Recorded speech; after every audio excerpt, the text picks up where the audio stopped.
Welcome back to Sustained and Unfiltered, y'all. I'm your host, Riley, and sweet baby Jesus in the manger. Do I have some hopping hot tea to spill about day 4 of the Karen Reed retrial?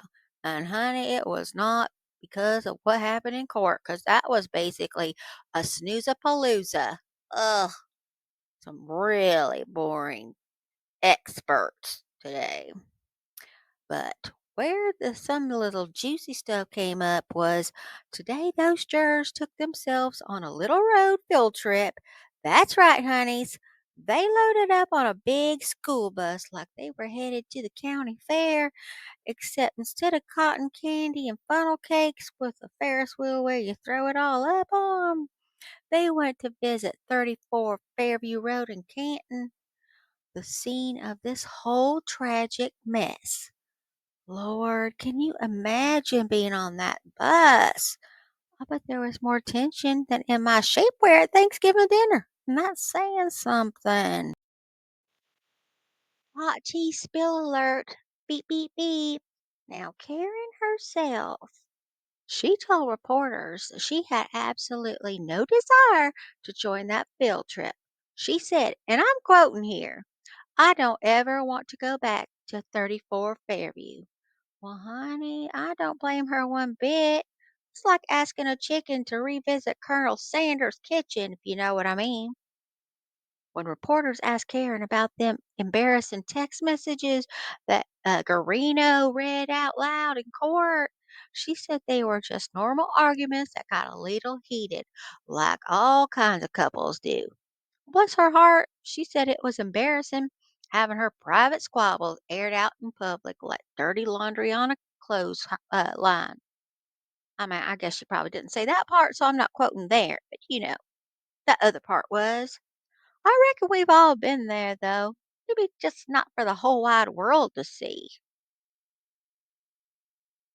After that field trip, they headed back to the courthouse faster than my cousin Earlene chases the ice cream truck. Was about to break into a little Eddie Murphy joke from one of his uh oh man, I just went old school on y'all. Do you even know who Eddie Murphy is? And if you say no, wash your mouth out with soap right this minute. Get some ice cream and you get heaven. Get your own welfare. Woo, look at me. I am uh preaching from Eddie Murphy. I don't think that was Delirious, his CD. I think it was the one Raw, maybe. Yeah, I'm pretty sure it was Raw, and it was inappropriate for somebody my age when I snuck in to see it. And Lord, I tell you right now, my mama would have washed my mouth out with some liquid soap if she had seen that I snuck in to see that. It was inappropriate. Probably would have gone to hell just for watching it. They would have told me. Don't get me started on that. Those Baptist churches now.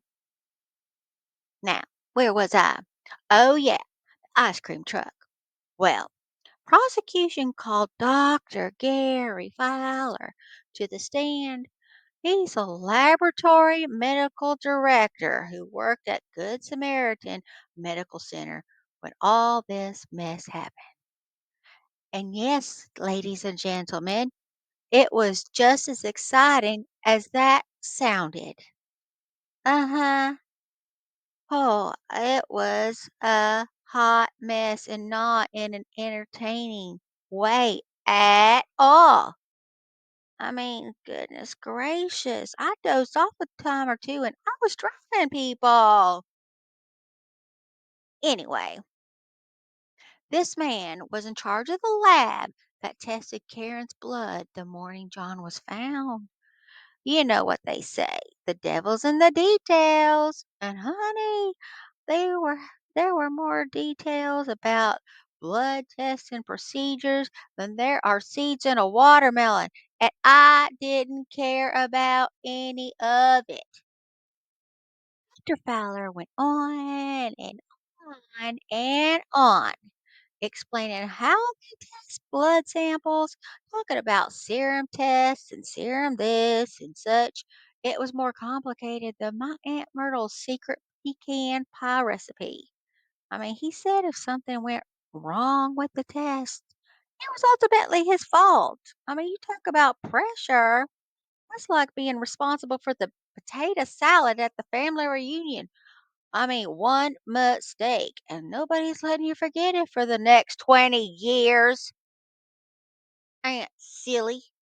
Yeah, I call her Silly because that's Sally Silly. Anyway, then the prosecution called Canton firefighter and paramedic. I don't know if he was a EMS at 15. No, I know he wasn't because he started around 21, he said. Look at me paying attention. I must have woken up at the red light. Anyway, this guy's name was Jason Becker. Now, paramedics are like angels in uniform. God bless them. But his testimony caused more objections than when my Uncle Earl proposed to his third wife at his second wife's birthday party. Anybody relate to that? Little too close? Well, there was all this back and forth about what Karen supposedly told him about an argument with John. Was it last thing she said was an argument, or were the voicemail she left him? It went back and forth, and I was like, I do not care. Well, Judge Bev finally just sent those jurors home for the day, probably thinking I have had enough of this mess for 1 week. One first week at that. It has been messy. It is worth mentioning that Judge Canoni told the jury they're right on schedule, which in courtroom talk is about as rare as a vegetarian at a barbecue competition. Mhm. Well, she said they'll have a half day on Monday, and then they're going to have a special hearing about those crash dummies. No, I'm kidding. You know who I'm talking about.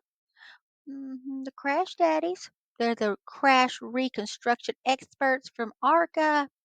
You know, that's all the rage, that's all the talking and the arguing that's been going on for about the past 2 months. I am sick of Brennan.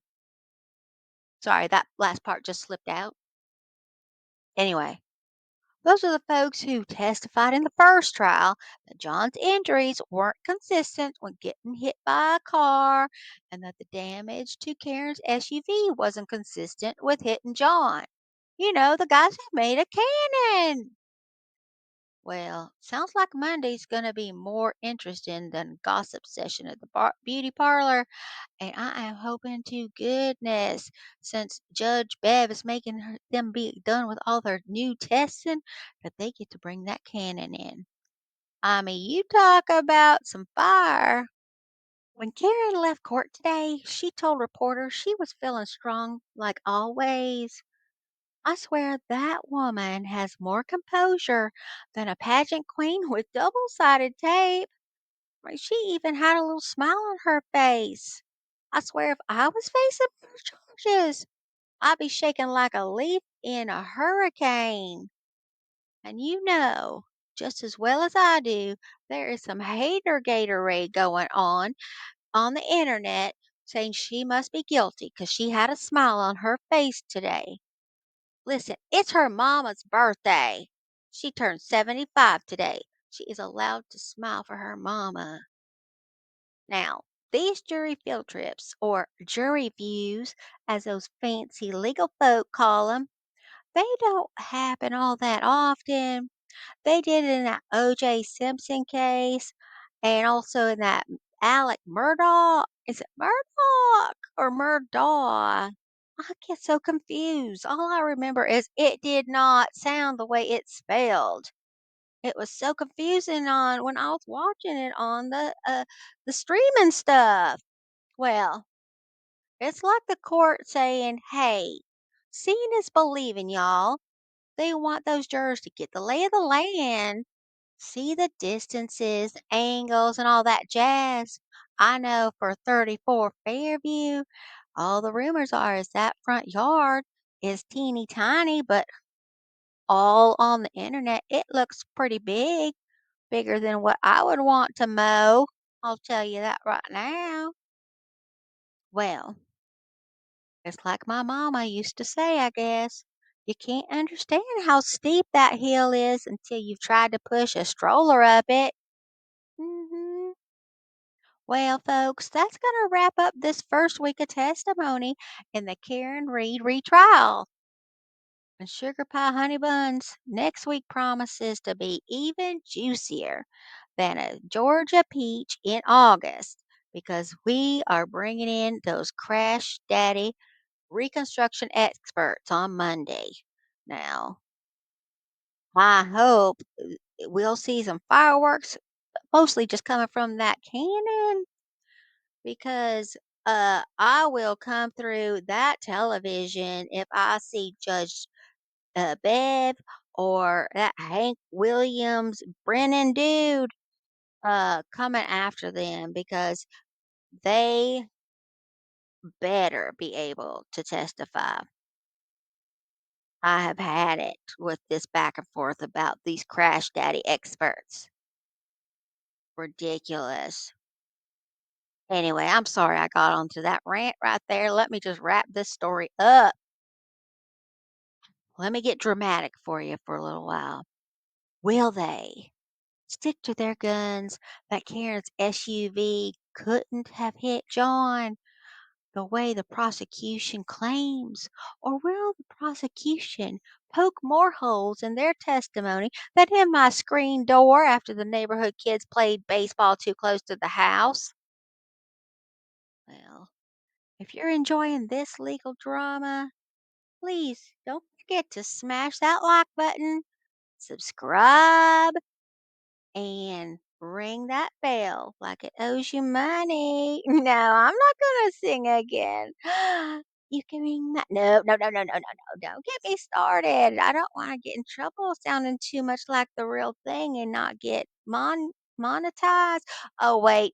Nobody's even watching the station yet, so I could sing till my heart verse, I guess, is what I was gonna say. I don't know what I was gonna say, but I will sing at the drop of a hat, people. Well, I will just save a little till later. Don't want to spoil y'all. This is Riley signing off from Sustained and Unfiltered, y'all. And remember what my granddaddy always said: the wheels of justice turn slow, but then they grind exceedingly fine, just like my mama's cornbread. I'll see you on the next one. Okay, bye bye.